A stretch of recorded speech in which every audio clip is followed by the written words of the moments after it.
Here's 400 years now and over. All them superpower trying to conquer Africa. Yes, they went out there with all the lust and the greed. But look at how much they try, they can't succeed. Yes, they kill and keep killing. But the more Africans they kill, the more they see coming. And they try and they can't make hands with Africans. Just back up the bag and it's back they gone to the land. Why? Evil warriors they gone down. It's evil warriors we come. Evil Africans that they kill. It's before they see come. Chuchu! Zulu! Ashanti! Watusi! Chuchu! Zulu! The more warriors that they got down.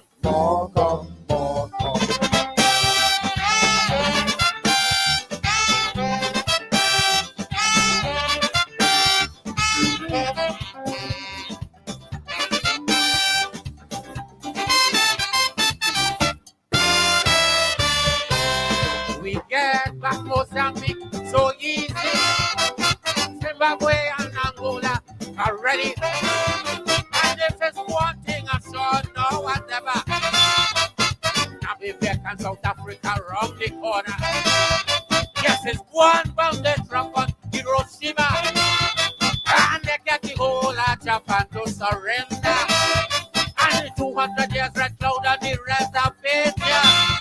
But for 400 years they still can't love you African. Why? The warriors they got up. It's the warriors we come. The Africans that they kill. It's the more they see coming. Tutu! Zulu! Ashanti! Watusi! Tutu! Zulu! The more African that they got down.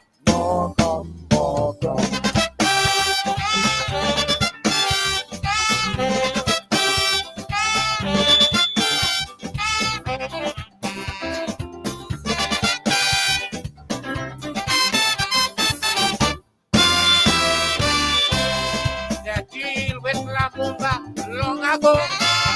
Just they deal with Moboyak and Sipiko. Just they keep killing leaders after leader. But look at how much they kill Africans won't surrender. And how come the same people want to tell me Africans today got no unity? Yes, I know they may say I'm drunk, they may say I'm mad. But one day Africans gonna be living under. The more warriors they gone down. It's the more warriors we come. The more Africans that they kill. It's the more Tutu! Zulu! Ashanti! Watusi! Balai! Balai! The more Africans that they gone down.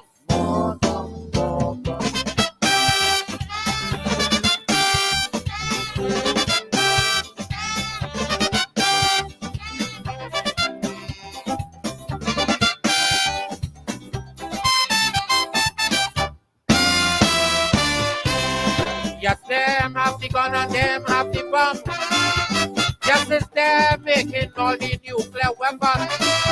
And if there's one thing I know now I could bet, Africans never invent no bombers yet. But then how come with all the bad? When they reach Africa, the weapon become a scrapyard. Like they won't believe the words of the old witch doctor. When he said that Africa shall never be. The more Africans they got down. It's the more Africans we come. The more warriors that they kill. It's the more they sick. Tutu! Zulu, Ashanti, what to see?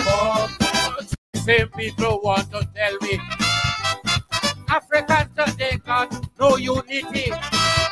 Yes, I know they may say I'm drunk, they may say I'm mad. But one day Africans gonna be living under. The more warriors they gone down. It's the more warriors we come. The more Africans that they kill. It's the more Zulu, Ashanti, Watusi, Balay, the more Africans that they gone down.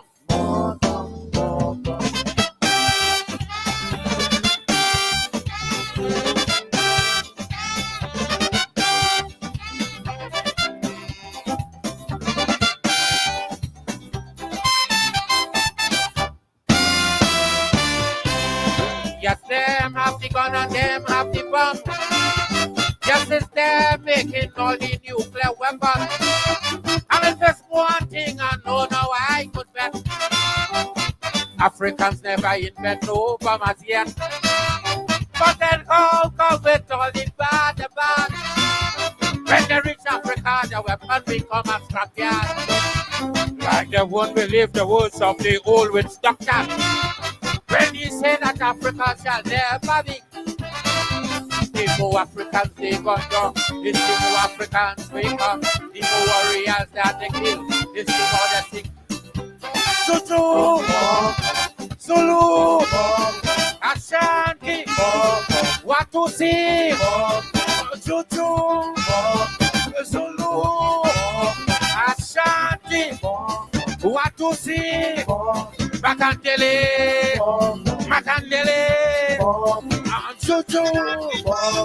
Zulu, the more African that they got done.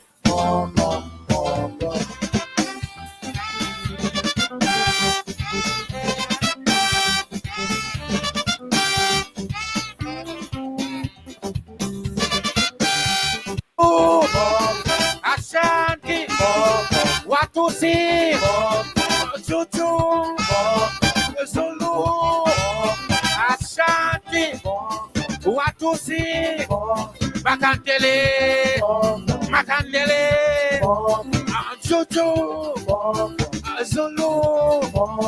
the more African that they got done.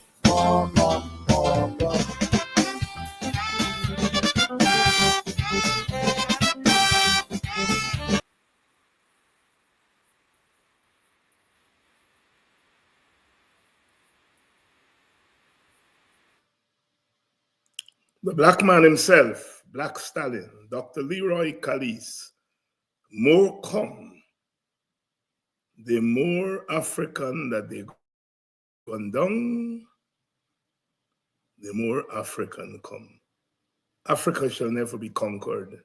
Africans shall never be conquered. We are, of course, living in serious times in our Guyana where, as Martin Carter said in 1953, the heroes are hunted and shot like a dog. Here they watch us and lick their tongues like beasts who crouch to prey upon some little child. The state, the government, they are arresting left, right, and center. Nurses speaking in private. Artists singing bad lyrics, arrested. Young men looting on the night of protests are charged with terrorism. Little children, 11-year-old girls, are being abducted, and the state is covering up. Martin Carter, I quote again, in Malaysia, the hero is hunted and shot like a dog. Here, meaning Guyana, they watch us and lick their tongues like beasts who crouch to prey upon some little child. And we know what it is to prey on little children. Martin Carter was long before his time. He's writing this in the early 1950s. But I tell you, he continues. Like a tide from the heart of things, inexorably and inevitably a day will come. If I do not live to see that day, my son will see it. If he does not see it, his son will see it. And it will come circling this world like fire. It will come to this land and to every land. And when it comes, I shall come alive again and laugh again and walk out of this prison. That time is coming to Guyana because Guyanese will not be conquered. Guyanese will not be conquered. No jails, no wanted bulletins, no terrorism charge. Bob Marley say, no bullet can stop us now because, as C.L.R. James, another Caribbean patriot, would say, we have a date with destiny. Good evening to all of you, wherever you're joining us from tonight, this evening, in the morning in England, this past midnight. Good evening to all of you. It's Thursday, and Vincent Alexander is here to talk to us. We continue to speak truth, to corrupt power. We continue to speak truth to our children.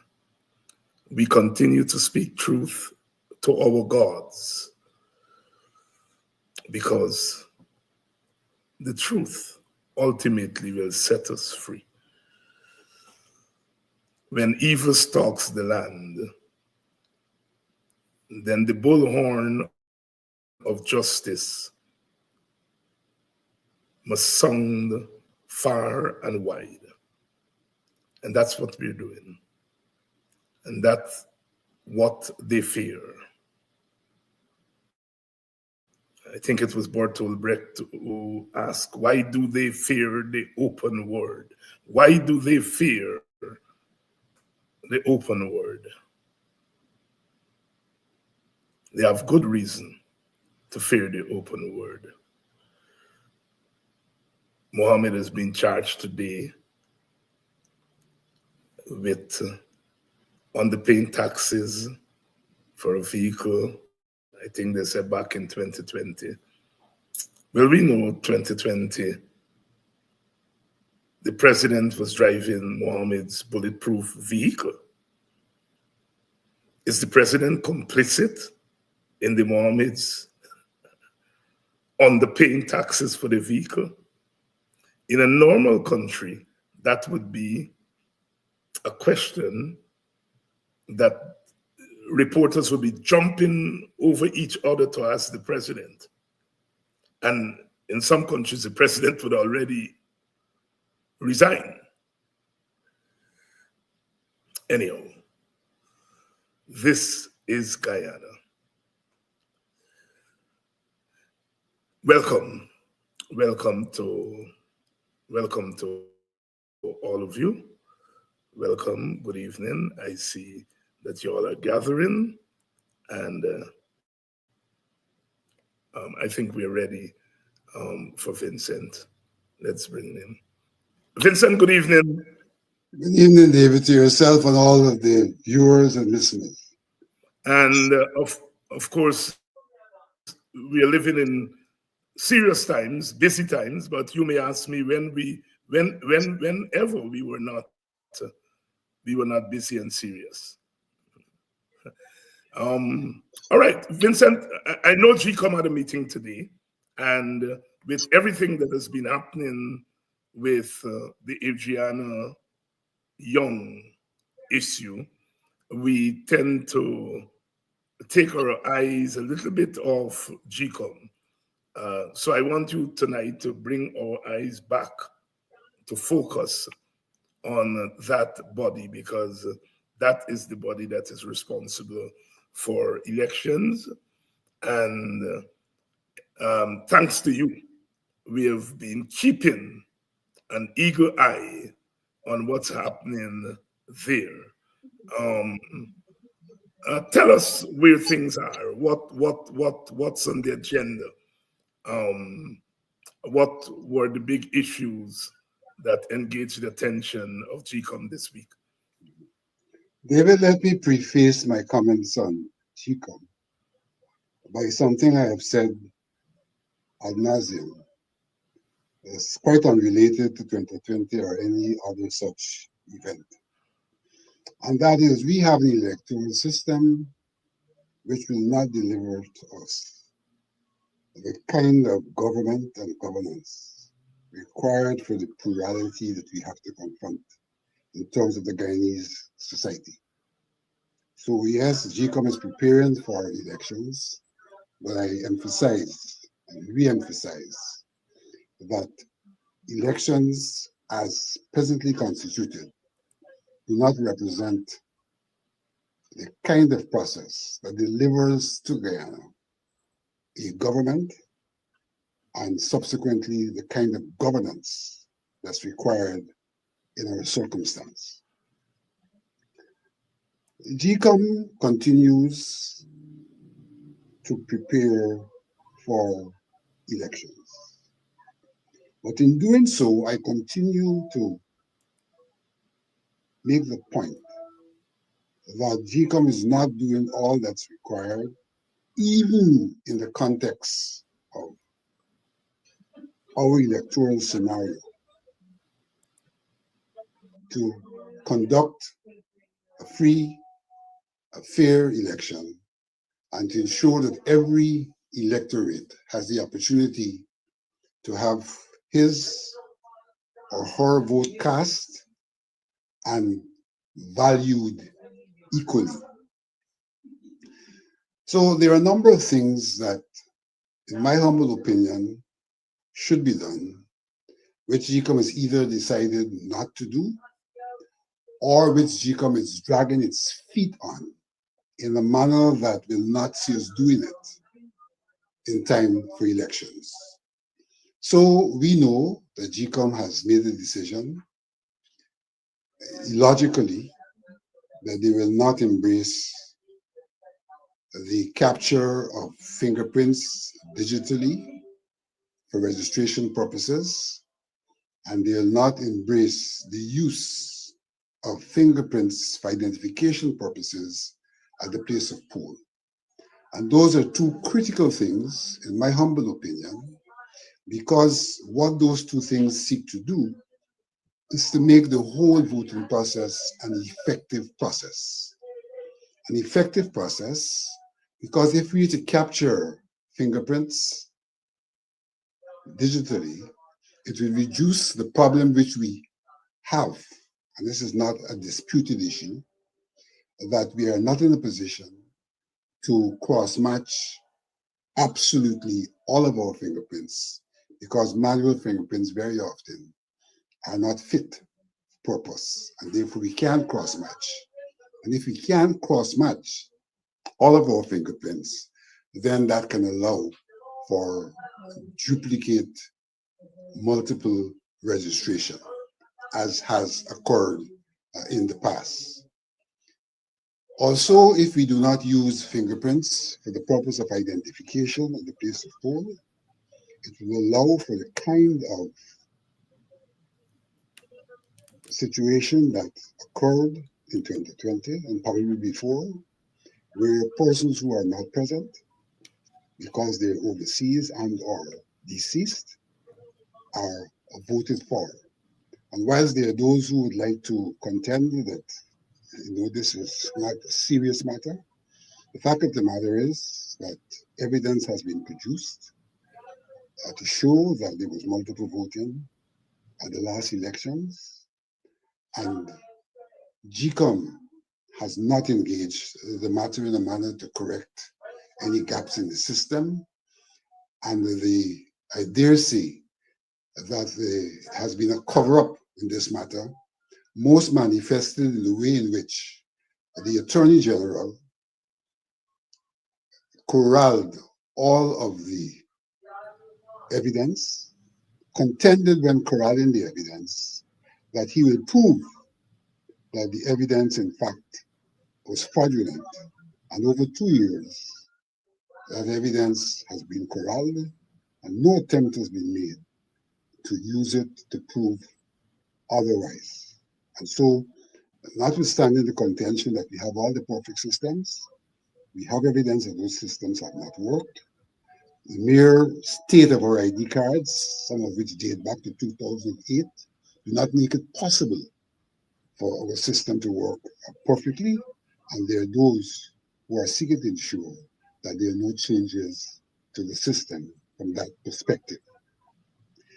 Now, against the background of biometrics not being utilized, I have made a proposal that we still have to deal with the question of the thousands of Guyanese who died overseas and whose names are still on the list. This matter is on the agenda. It's been dragged out. No decision has been made. And clearly the attempt is to ensure that those names remain on the list. And that's one reason why I would say that we are not in a situation to deliver a free and fair election, because flaws in our system, which have previously been utilized, are being allowed to remain in the system with the potential of them being utilized again. Secondly, I have raised a matter that we've probably not discussed previously, meaning prior elections, is the human rights entitlement of incarcerated persons, and more specifically, remanded persons to be able to vote. This is a matter that has global attention because it has been raised in other jurisdictions, the question of incarcerated persons having the right to vote.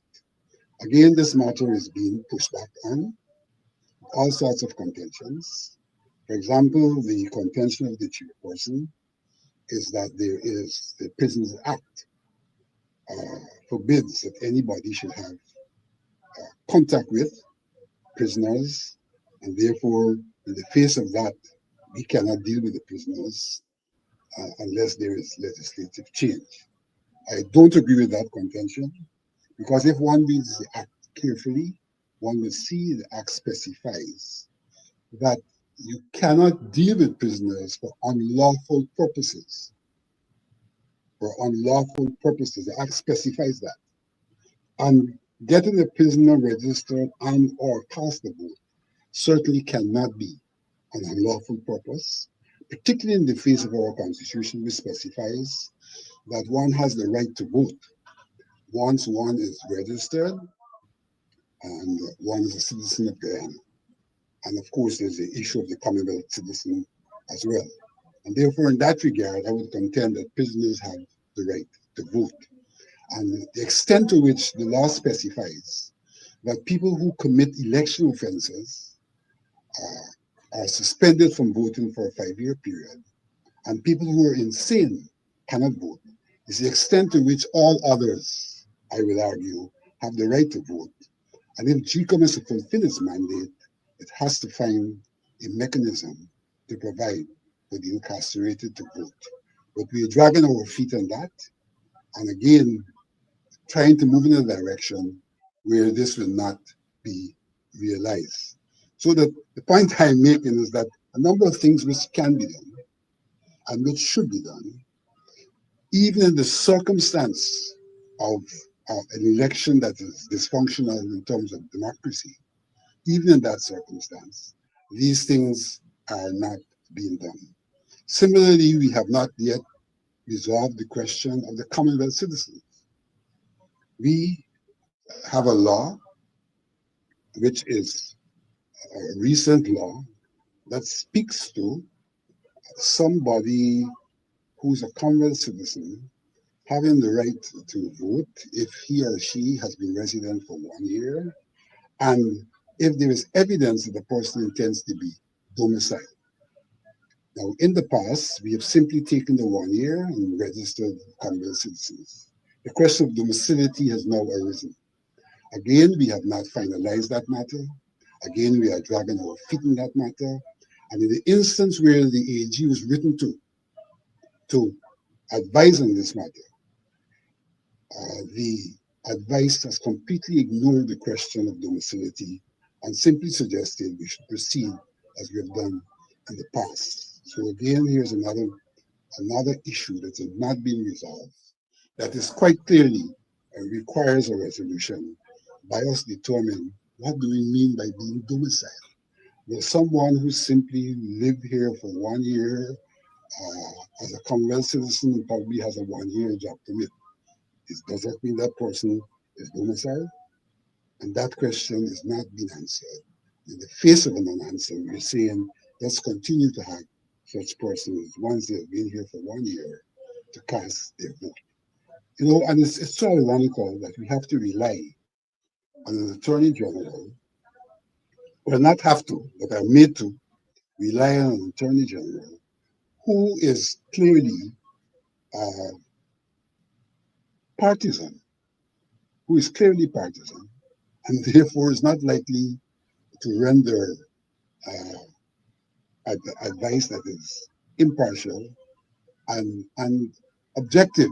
And therefore, really, we're in a conundrum in being told that we have to rely on the Attorney General, particularly in the circumstance where we do not have a legal officer, and in the circumstance where a legal officer is out of the job, largely because of the same Attorney General who shared a difference of view on a particular issue, which he clearly articulated in court,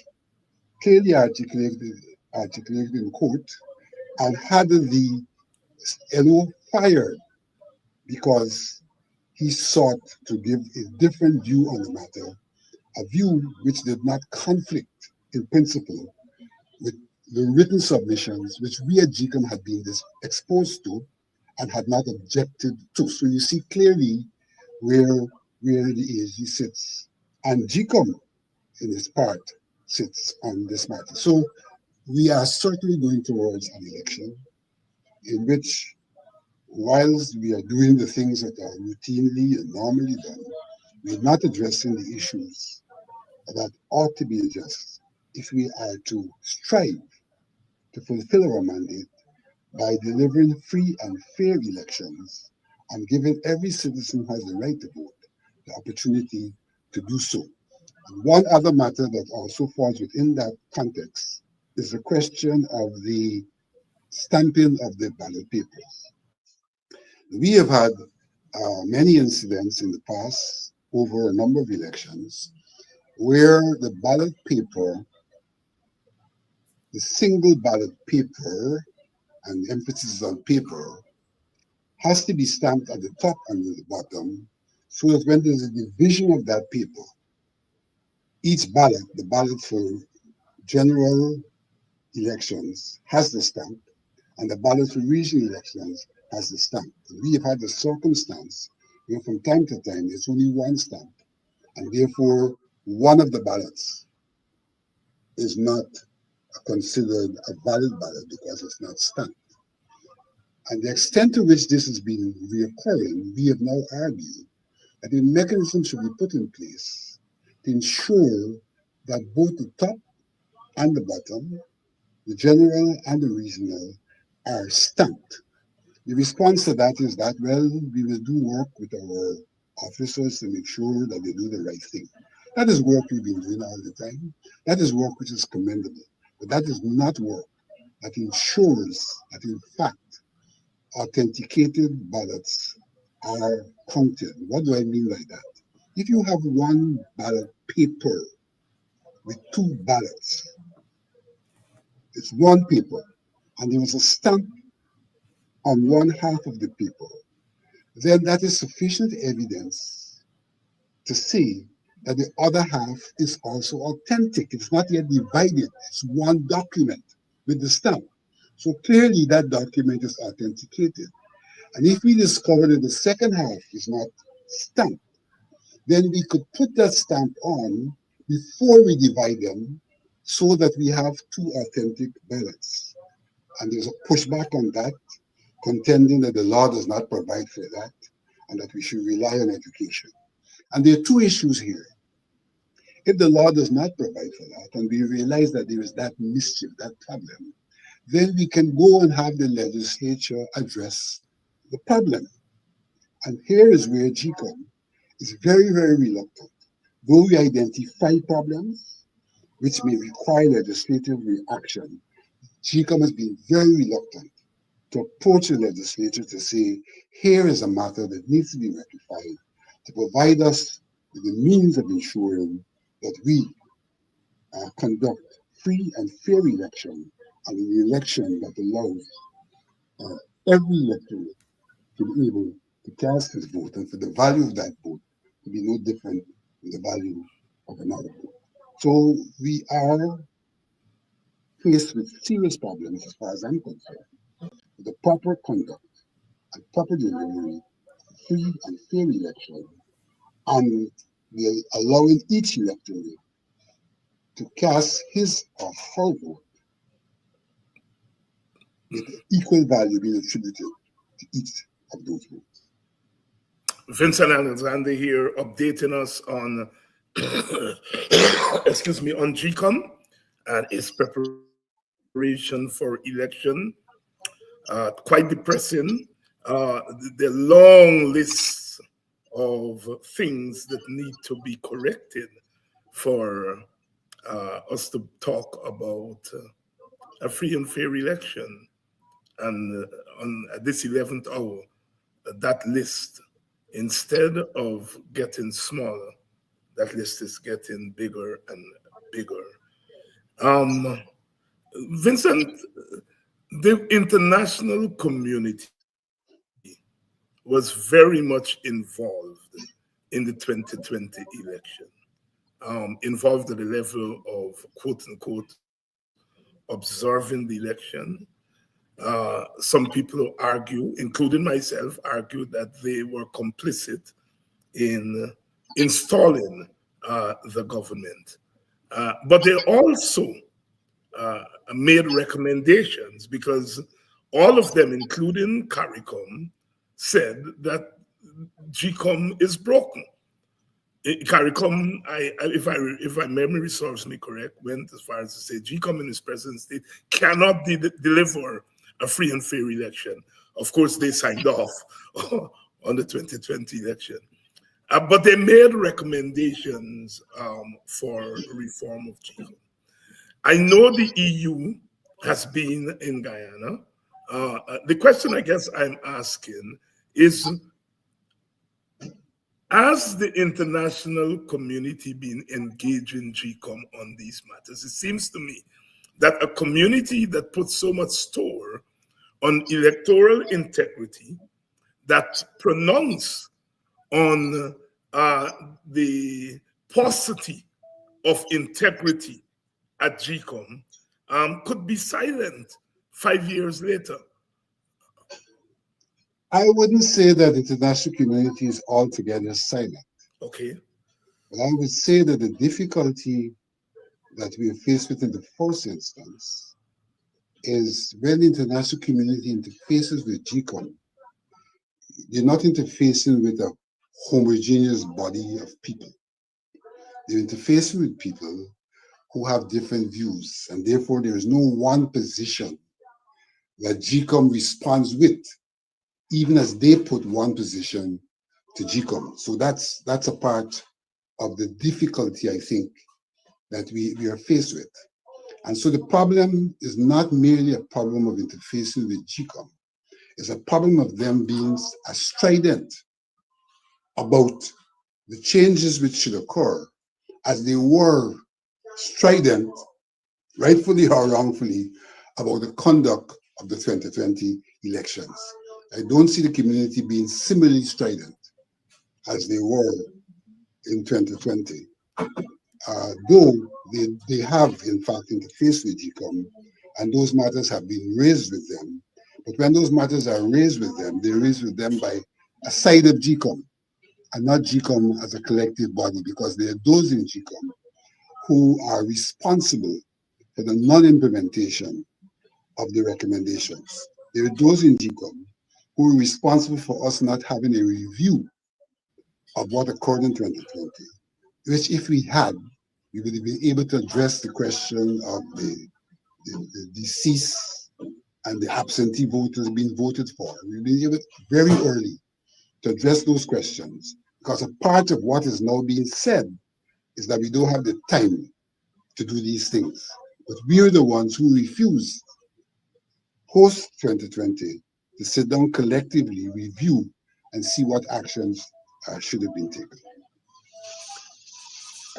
Vincent, here responding to the question of the role of the international community, which I still think would be pivotal on what happens between now and election day. Vincent, let's shift the gears a bit and let's talk about the issue of the day, and that is the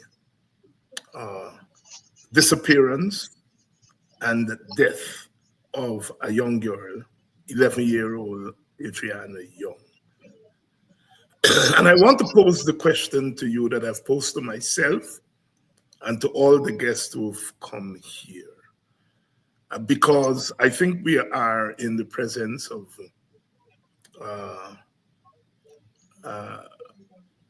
groundbreaking political and social development in Guyana. 20 years from now, when our young people are going to be studying this period, this would be a pivotal moment in our history. And often when we are in the presence of these moments, we don't necessarily realize the gravity of the situation. And the other thing is that those of us who try to make sense of it are doing so while things are unfolding and don't necessarily get it right. So I put that disclaimer. But I also, like I said, I think we have a duty to try to make sense of what is happening. There's no way we can depend on the politicians, political parties to give a comprehensive understanding of what's happening. Alas, as much as I like the media, I don't think the media have been grappling with this moment and the profundity of it. We also have some opinion shapers who I think have fallen in to a set view of what Guyana is. And they're trying to take this moment and to fit it in that set view, and not necessarily grappling with the changes, the changing dynamic and so on. And so I turn to you again to ask, why the disappearance and death of an 11-year-old girl, working class, out there in the country, has galvanized our country in such a profound and wide-ranging manner? David, there are two perspectives, two aspects to that question. There is the incident specifically that occurred in relation to the disappearance of that girl, to her body being found subsequently in the pool which she was not in, and the whole manner in which that issue has been handled by the Guyana Police Force, and I dare say by the government. I think that's an issue that one has to look at. But that issue is symptomatic in many regards of the wider issue that confronts our society. So the specific issue, one cannot be other than concerned about the manner in which that situation was handled, given the behavior of the police, both in terms of what they did and what they did not do. There are serious questions about the police in terms of what they did, and that is, did not they prevented, for example, the parents from doing a thorough search and things like that. Those are things that they did.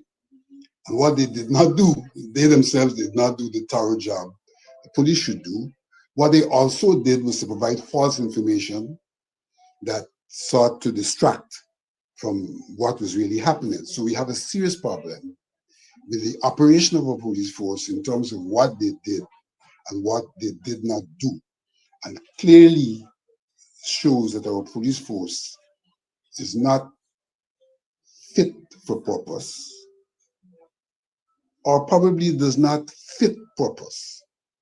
They may well be having the capacity, but not exercising that capacity, and therefore not fitting purpose.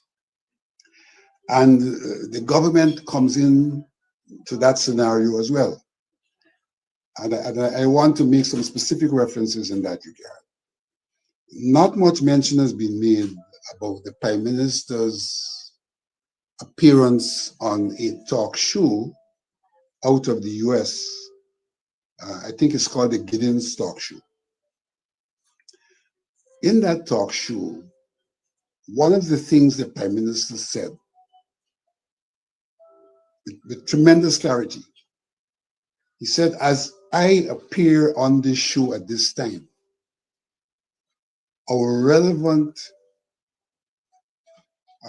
partners are being consulted on the question of assistance to be rendered to fulfill the president's promise that no stone will be left unturned to settle this matter. That's what the Prime Minister said. The talks were undergoing with their partners, meaning the ABCE countries or some of those countries, in pursuit of the kind of assistance the kind of assistance required by the parents under the promise of the president that no stone will be left unturned. Yet we have a situation now where the Americans have reported that there were no such discussions with them. But that's not what the Prime Minister told the world. Americans have said they have no such discussion. On the other hand, we now have a single person turning up as a forensic expert, which suggests not only was there no discussions with the Americans, but that there were no discussions with others. And so we have been, here's a government that has literally sought to blindfold and to lie on us. And to have the president now say that he has done all that he said he would do, all that he said he would do, he would leave no stone unturned. But we clearly have the evidence that stones have been left unturned. And therefore, in that circumstance, one has to ask the question, why? Why would a government that has no interest in this matter other than getting to the truth, which they said is their interest, why would they leave stones unturned and try to suggest to people, in fact, that they have left no stones unturned? So here is what I consider to be a guilty verdict, not only in terms of the police and their omissions and commissions, but a guilty verdict in terms of the government and their omissions as well. So that for me, I will not draw any conclusions about cause of death. Manner of death. I will not draw conclusions about manner of death. But I will say that we have an obligation and a duty to make that determination. And that anyone who does not pursue that obligation and that duty is guilty in the circumstance. And therefore, we have a government which, for all intents and purposes, has to be considered to be guilty by virtue of its commissions and its omissions. Now, for me, that situation is about a representation and symbolic of the state of the nation. So this is not just an incident that has occurred. It is a pattern of governance that has persisted post 2020, where the state has been guilty of acts which makes the state complicit in wrongdoings, the killing by the police and other things. So that in many regards, what occurred after this occurrence with the girl's death, her apparent murder, was not merely a response to that occurrence. It really became a moment, a crescendo in terms of the people's response to the manner of governance in our country. And so we have two problems. We have the problem of an electoral system that does not produce the kind of government and consequently the kind of governance that we require in Guyana. And then we have the governance which is completely at odds with what is required of a democratic government. Completely at odds. And therefore we have a completely dysfunctional system, which poses a big problem. How do people respond to a system that is dysfunctional in a manner other than to take the system on? How do people respond in a manner other than to take the system on? And what moral grounds does the system have to treat the people as if they have no right of a particular response? A response, in fact, which is within the law, because when one looks to see what occurred at Lenora, there was nothing that occurred at Lenora that required the kind of police response. There was nothing occurred in the first instance of the GPC that warranted the police response. I heard live someone saying, "Oh God, we're here. We're just simply protesting. We've done nothing wrong. And the police have come firing, shooting at us." I heard that live. This is before any so-called looting took place. A peaceful assembly of protesters were shot upon by the police. Now how do we respond to that? How could any civil-minded person say, let this work? When protesting is in fact part of the system, and you're not letting that work, but you're saying let the system work.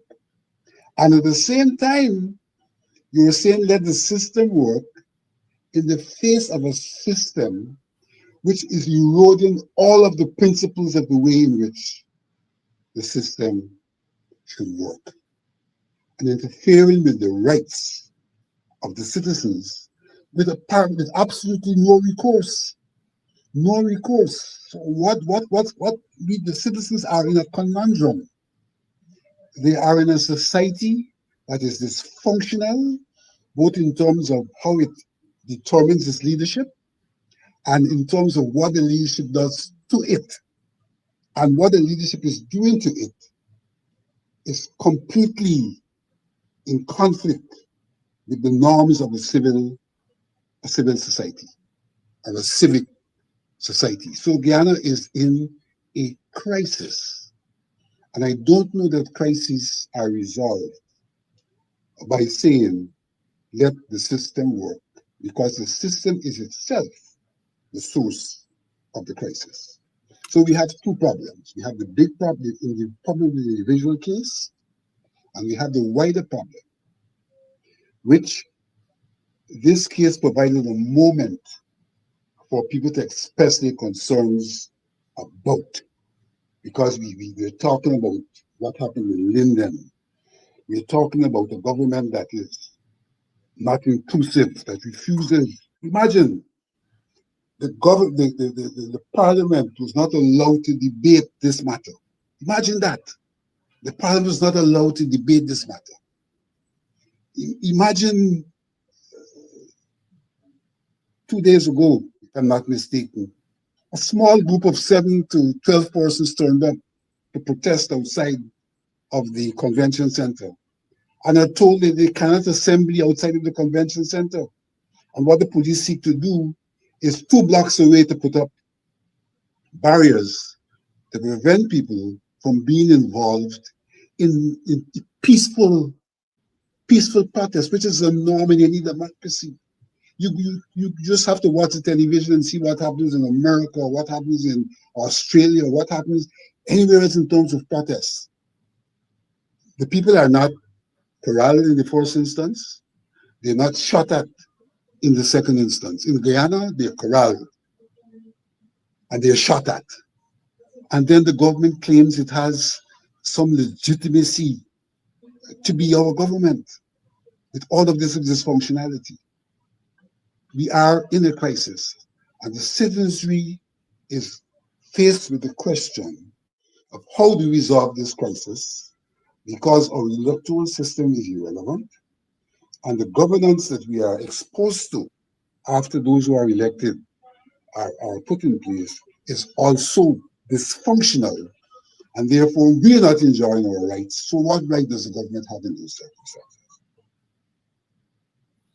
Vincent Alexander tonight here, weighing in on the Adriana Young issue, which is not going away. We learned today that the family is flying the body to the United States for another postmortem.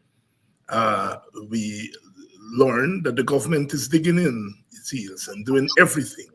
We have seen its propagandists now directing their attacks on the family. People like Freddie Kissoon and others directly attacking the family, unheard of before. So Vincent's analysis, I think, is on spot. We have a crisis. We have a crisis on our hands. And I think the government knows that there's a crisis in our country, and a crisis of great proportion. My own view is that I think they are the government. Government has intelligence. This is a government that is invested in all kinds of information gathering, all kinds of policing things. This government must know what happened to that child. I am saying we are not a big, large country with a government that is not interested in what's happening in the country. I am saying this government knows. My view is, and Vincent, I want you to weigh in on this, is that they know that once the truth comes out, then all hell is likely to break loose in this country. And I think they're more interested in regime survival rather than dealing with the underlying problems that you and others have pointed to. Because in many regards, this is a crisis of their making. I mean, the opposition has been criticized for not going on the streets. Some of their supporters have been very critical of Aubrey Norton. So you cannot say that it's the opposition that has created this crisis. The opposition has been criticized for not creating a crisis by its own supporters. This is your own making. And this government cannot say to us with all the intelligence apparatus at their disposal that they don't know how that child met or demise. Vincent Alexander. David, the determination of this matter will be a nail in the coffin of legitimacy of the government. It's as simple as that. The determination of this matter in itself, this singular matter, will be a nail in the coffin of its legitimacy. A nail which will further the moment that the occurrence has caused of the people themselves uprising in the circumstance of no other recourse, not only for this incident, but for the crescendo we now at in terms of the state of the nation. As crisp as they come. Vincent, let me take you in another direction. This past week, we had the death of long-standing PNC member Amna Ali, a PNC stalwart going back to the early 1970s. And I think whatever you think about Amna Ali, she's important in our politics for many reasons, but one standout, and that is here was an Indian woman who was very much part and parcel in a genuine way of the leadership of an African party. One cannot look at Amna Ali and say she was window dressing for the PNC.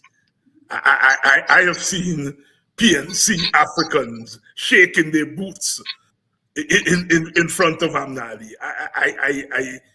I know we are accustomed to window dressing in both political parties, but I am arguing that Amna Ali was not window dressing in the PNC. She was legitimately a member of the PNC and wielded, not fake power, wielded power that come with the offices that she held in that party. So I want to say that as a preface. But I want you to give your own reflection, because you would have grown up with Amna Ali in the PNC, your own reflection on our contributions. And then I want you to zero in on an issue that people have been murmuring about, and that is the absence of Aubrey Norton from the funeral and the wake for Amna. In fact, as we were coming on to this program, I forgot that I had my television on, and you managed to hear Vice President Jack Dio denouncing Aubrey Norton for not attending the funeral of Amna Ali. So one, your own reflection on Amna and our contribution to the PNC, and of course, by extension, the country. But I'm more interested in our contribution to the PNC for obvious reasons. And then the Aubrey Norton non-attendance at the funeral and the wake for Amna. Over to you, as Wayne Caesar would say. Let me start off by saying that, Amna Ali is someone I know as much or more than many of those who proclaim to know her. And the reason why I say so is because my association with Amna Ali goes back, close association, goes back to the mid-70s. And I became the chairman of the YSM.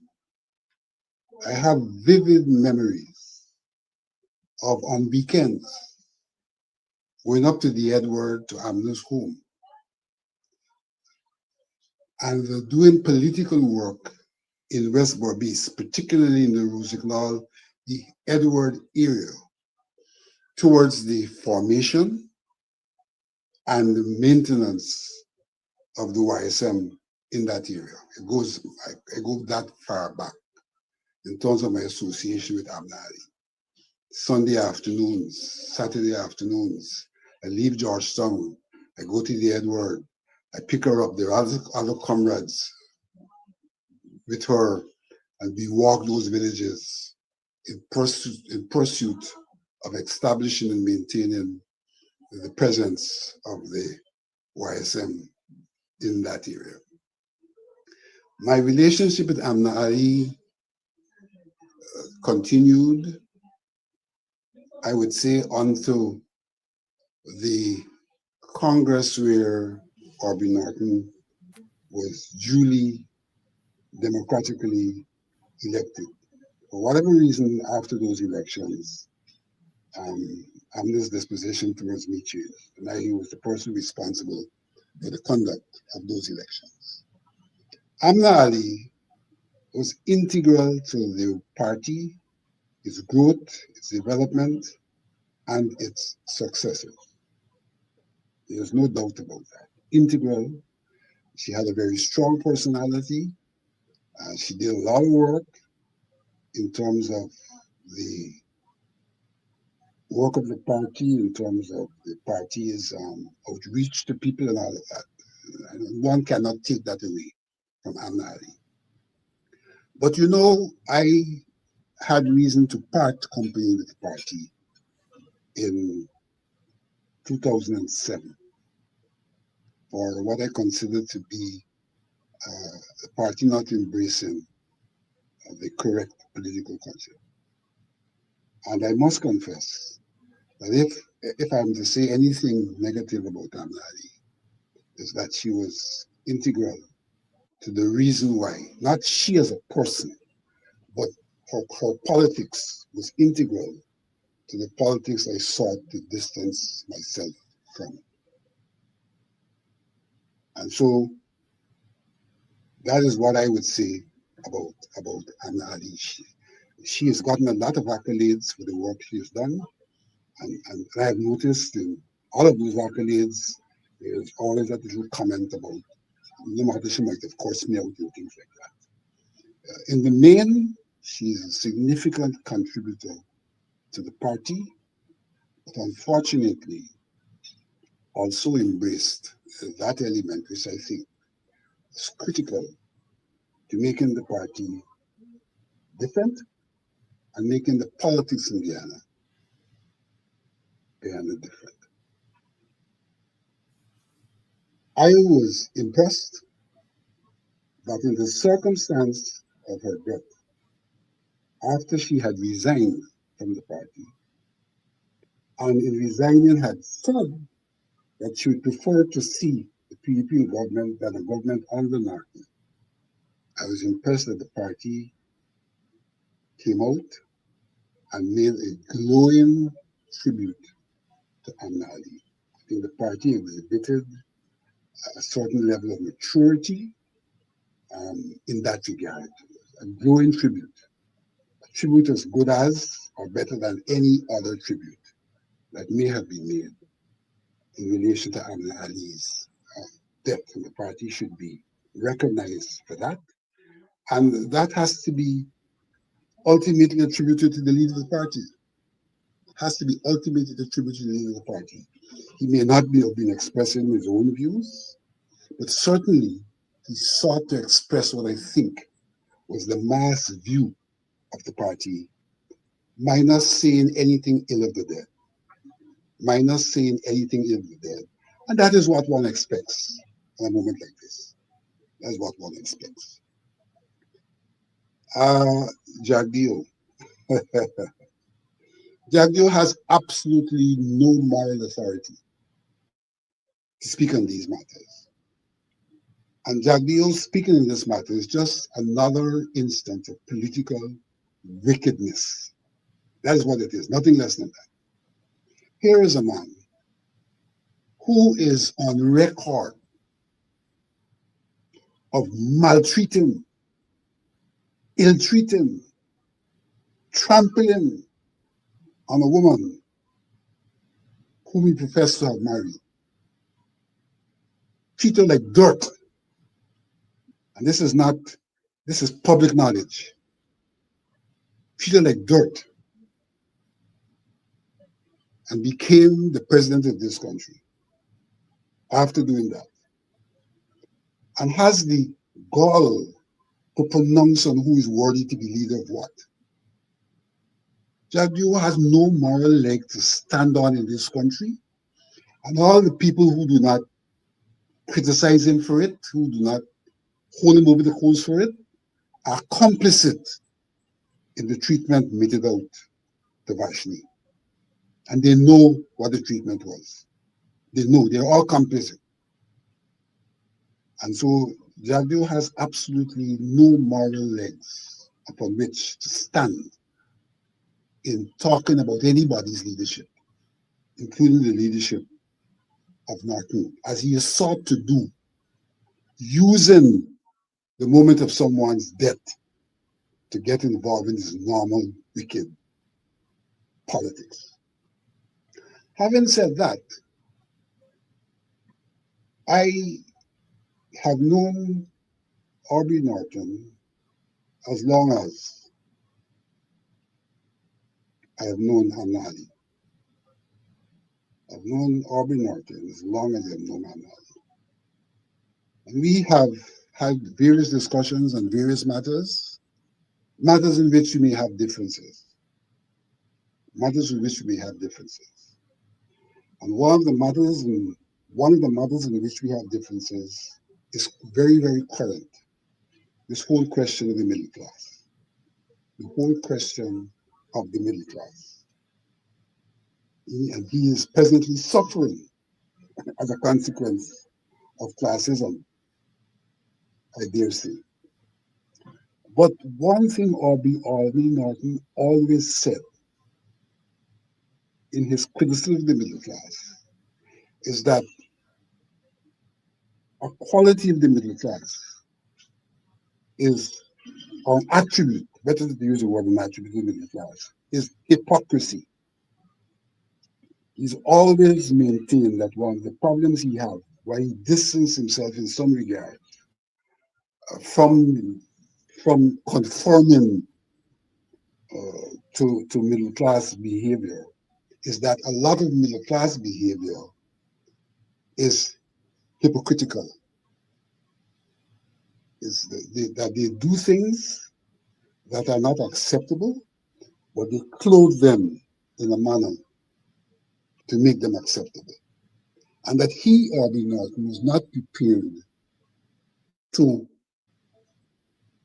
embrace that attribute of hypocrisy which he identifies with the middle class. In that circumstance, I could well understand his non-attendance at the funeral. It is not an act of ill will. It is simply an act demonstrative of his disposition to the middle class and their hypocrisy, and not himself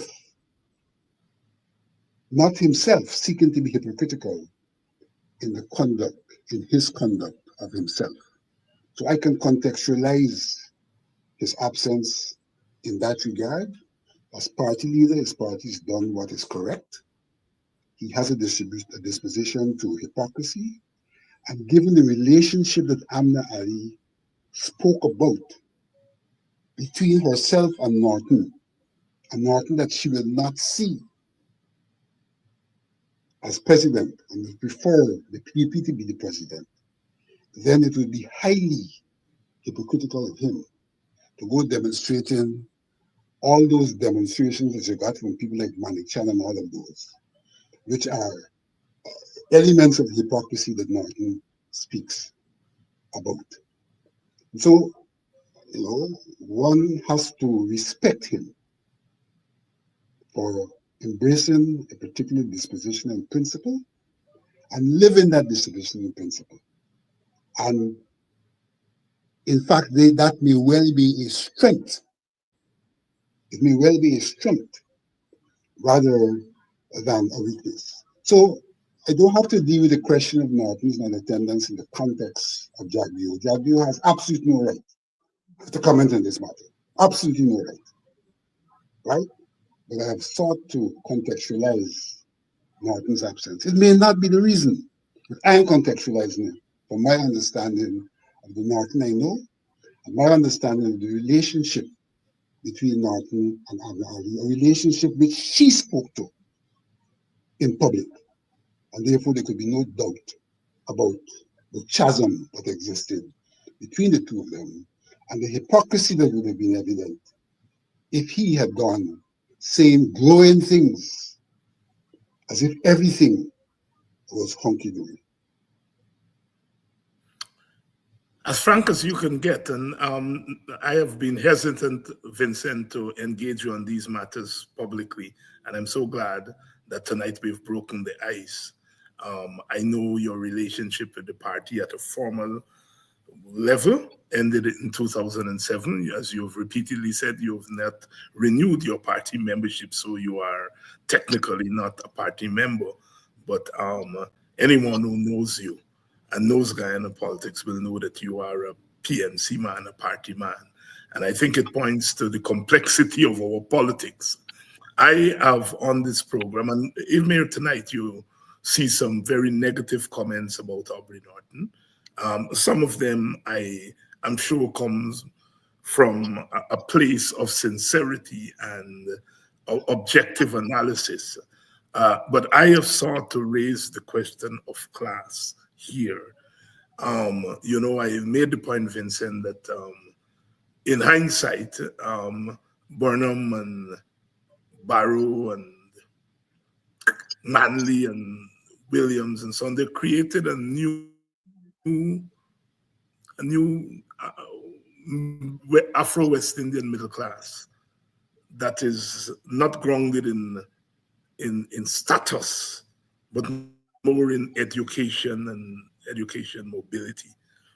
And so in many regards, what we have in Guyana now are two middle classes, certainly on the African side and also on the Indian side, because I think Jagdeo and them have created a new middle class based on awarding of money and contract, what the PNC call friends, family, and favorites. That in a sense, in the African side, we have two African middle classes. There's no way people like yourself and Aubrey Norton and myself can deny that we are middle class by virtue of education, but certainly we are in no way part of that traditional middle class. And I think in many regards, it's playing itself out, those two classes or those two subclasses in the last year or so. The dynamics have been playing themselves out, and I think it's a good thing for Guyana. But if you personalize it, as some people tend to do, well, Norton is this and Norton is that, or Nigel Hughes is this and Nigel is that, I think we are failing to understand a dynamic that is playing itself out before our very eyes, the class dynamic, both on the Indo-Guyanese side, but especially on the African Guyanese side, where we have these two subclasses, perhaps competing for the apex of political power. I don't know if you have any thoughts on that. No, I don't wish to say for it. I agree with you that the class dynamics are not only interclass, but we do have the intraclass dynamics, and that it's that intraclass dynamic which is playing out, I would contend, in relation to how Aubrey Norton is seen by some, and it's playing out in terms of how he sees some. Yeah. Vincent Alexander here tonight. Vincent, thank you so much for coming through. And I think tonight's interview was somewhat different because we got to hear some other aspects of your mind on some of these matters, which, like I said, I have been very cautious about engaging you on some of these matters, because I know how delicate they are and how misrepresented your comments could be reported on this matter. But thank you very much for shedding your light. Is there anything you would like to say as we close out? I must say that I am myself conscious of the kind of misrepresentation that could take place, but decided tonight to err on the side of not being hypocritical. Mm-hmm. You know,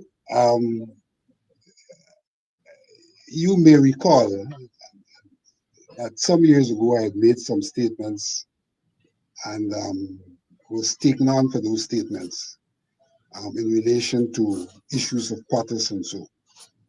And Yeah. even those who, when I made those statements, for example, one Freddie Kissoon said to me that I was really an exponent of dialectics in being able to make those statements. He told me that personally and then criticized me publicly. And when I made those statements, your women folk and I and those women were also critical of me when I made those statements. But I wouldn't necessarily repeat those statements. But I think that there was much in those statements that reflected our reality. Reality. Vincent, thank you very much, my brother. You're welcome. Vincent Alexander. I like this interview here tonight. And I hope that this is a beginning, because I think Guyana is very, very interesting country. We are Caribbean, we are so-called third world, and so we share the characteristics like other countries. So in that sense, we are not unique. But there is a uniqueness, nevertheless, about Guyana. I think the kind of intellectual discourse that comes out of our country matches that and surpasses that of most countries in the world. But I also think that there is a way in which we simultaneously diminish our intellectual capacity and reach for simplistic answers and explanations for things. So on the one hand, we have an intellectual capacity that surpasses most in the world.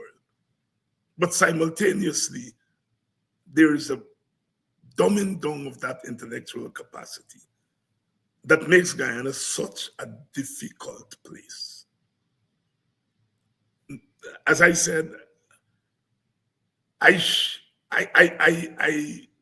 respect people's right to be critical of all political leaders. I have been. I wouldn't take away that right from anyone. But I think sometimes we have to try to grasp the context of what we are faced with. We have to be able to distinguish between the forest and the tree, so forth, if must we know that there's a relationship between the forest and the tree. Right? And I think that there is a simplistic response to the Norton phenomenon. I know we know better. I know we know better. I know we know better.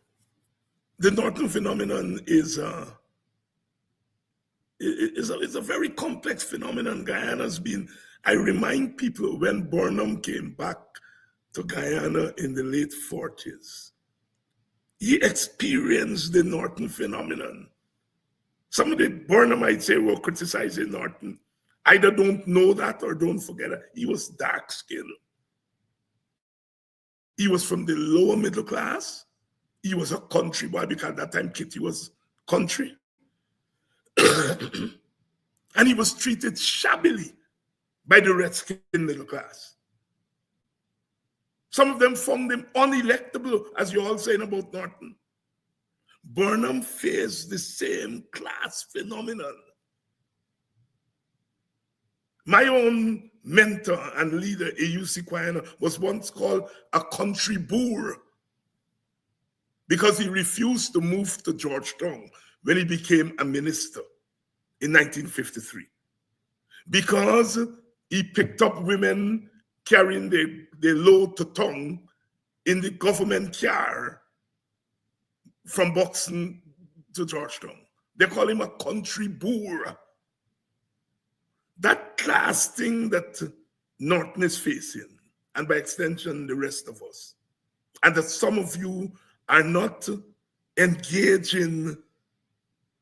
It's one thing to say, I don't like Norton as the presidential candidate. I can live with that. But it's another thing to repeat the class bigotry as the reason why you don't like him as the presidential candidate. And I think 90% of the people who are doing it don't realize that they're repeating class bigotry. But I want to throw in tonight what you all are saying about Norton. They said about Burnham, who's now your God. He faced the same thing. He was put out of a certain section of the Guyana, the Georgetown Cricket Club. He was premier, but he wasn't a member of a Portuguese institution. And of course, typical Burnham, he went into rails with the masses, and the rest is history. I'm saying to you all, this thing is much more complex. This thing is much more complex. The class dynamics. Whenever I get depressed on this issue, I go back to a small book written by C.L.R. James, a name that I have called many times on this program, called Party Politics in the West Indies, in which he analyzes the Black Caribbean middle class. I don't know if it's still in print, but if you all ever get a chance, those of you who are inclined in that direction, the analysis of the Black, I am not, because I grew up in party politics, in a party that had its fair share of the Black middle class. They were the intelligentsia, and so not necessarily that whole middle class was based on status, but both based on academic prowess and so on. And I wouldn't trade that experience for anything. So I'm not knocking the middle class. Y'all don't get me wrong. I'm not knocking the middle class. I would not trade that experience with that middle class that I grew up with in the Working People's Alliance for anything. But I'm acutely aware of the sociology of our country and our region, and how social class plays into that. I remember Michael Manley coming on the scene and saying, "Better must come," and liberating Rastafarians from the clutches of class bigotry. But Manley himself, later on, when confronted with his middle class spirit, said, "Well, one would imagine that if you are an employer and you're accustomed to clean and neat staff, and someone comes in and one is sitting there with dreadlocks, and the very Rastafarians that he liberated in a political way, when he came face to face his own social instincts, he threw the Rastas under the bus. In effect, said that they were unkept. And it's that dialectic. Vincent used that term earlier. we have to understand. As I said, Aubrey Norton and Vincent Alexander, myself, and so many of you on this program, we are middle class. We got to that middle class through education. But we were a new middle class. Different origins.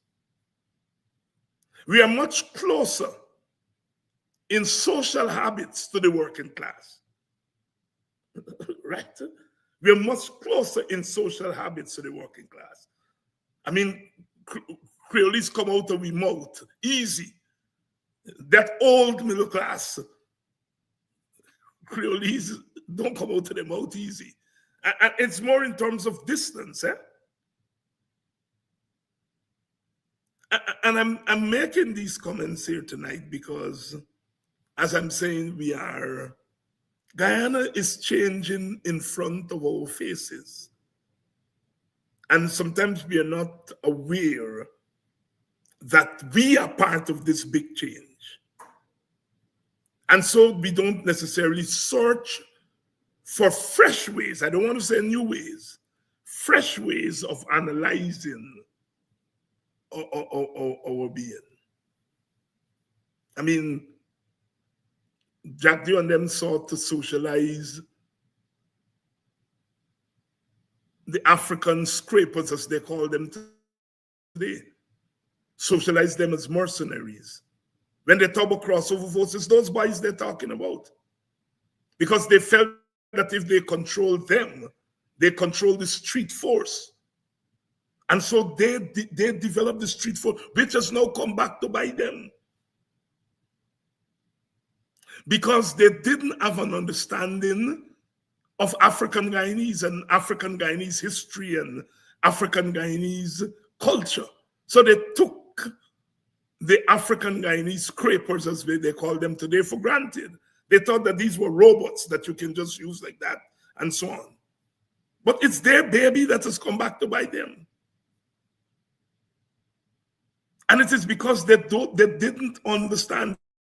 They thought because if you listen to the analysis made by the Indian elites about Africans, we come out of slavery, we plant cassava and edo rather than plant rice. We're not into business with this. They've created an African Guyanese personality in the image that they want,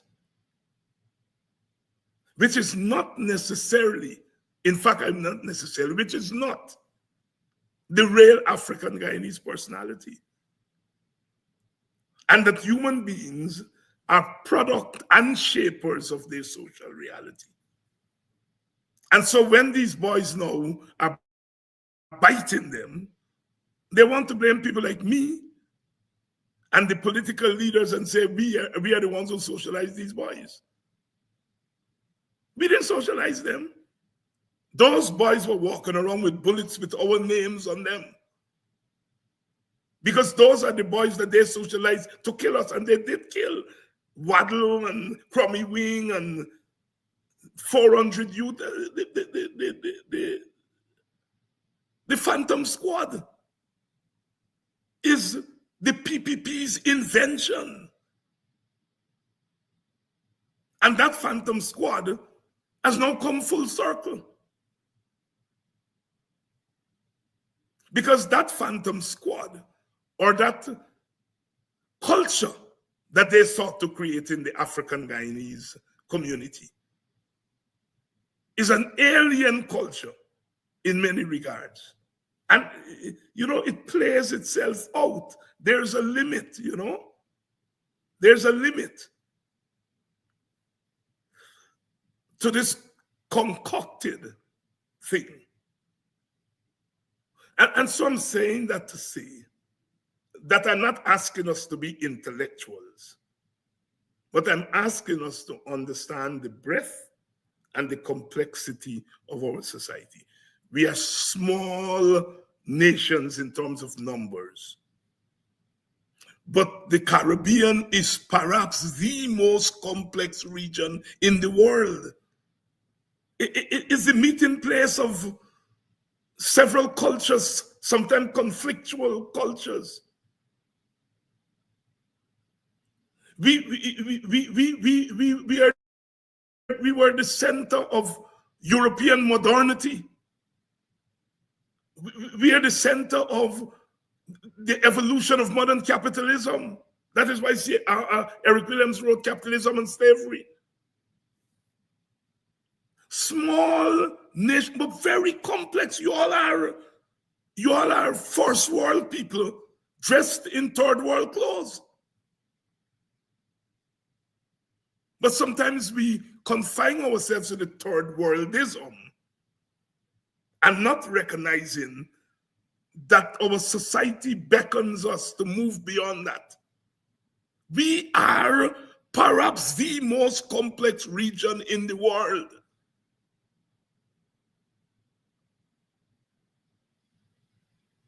I don't want to be elitist. But in a small place like Guyana, 750,000 people, look at one generation. Burnham, Jagan, Guyana, Martin Carter. And go on and on. Those are just a few of the intellectual and political giants in a small society. Small societies don't create that kind of that quality. You take a place like St. Lucia, Arthur Lewis, Derek Walcott, Nobel Prize. I'm not trying to be elitist. What I'm saying, at Trinidad that produces at Eric Williams and C.L.R. James and George Padmore, little small societies. We are much more advanced culturally, intellectually than we give ourselves credit for. And part of my objective in this program is to unlock that for us, help us to unlock our own capacity. There are many things I am unhappy with the PPP for. But one of the things that I'm most unhappy is the way in which they have de-intellectualized our country. You encourage young people to sing slackness. You laugh when they come on your platform and they put on, look how this rapper, look how this Kaisonian come and grabs to the PPP. You encourage them with this stink and dirty. And then they start to sing stink and dirty about your religion. And you don't want to jail them. You have de-intellectualized the society. And it's not coming back to bite you. Those lyrics that Baby Skello and a lot of the other rappers, it's a function of the market. The market. That is what sells. Not just sell in terms of the economic market, but the political market. A lot of those little boys and girls make their payday when elections come around and the parties have rallies.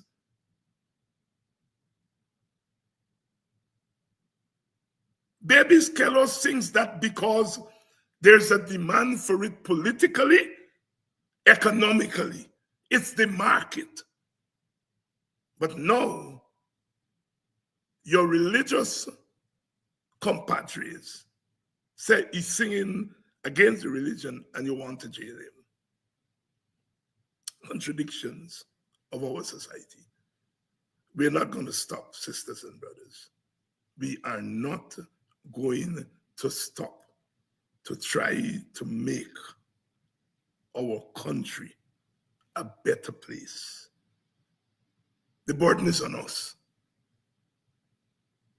Some of us are in party politics. But we have learned that party politics has its limits.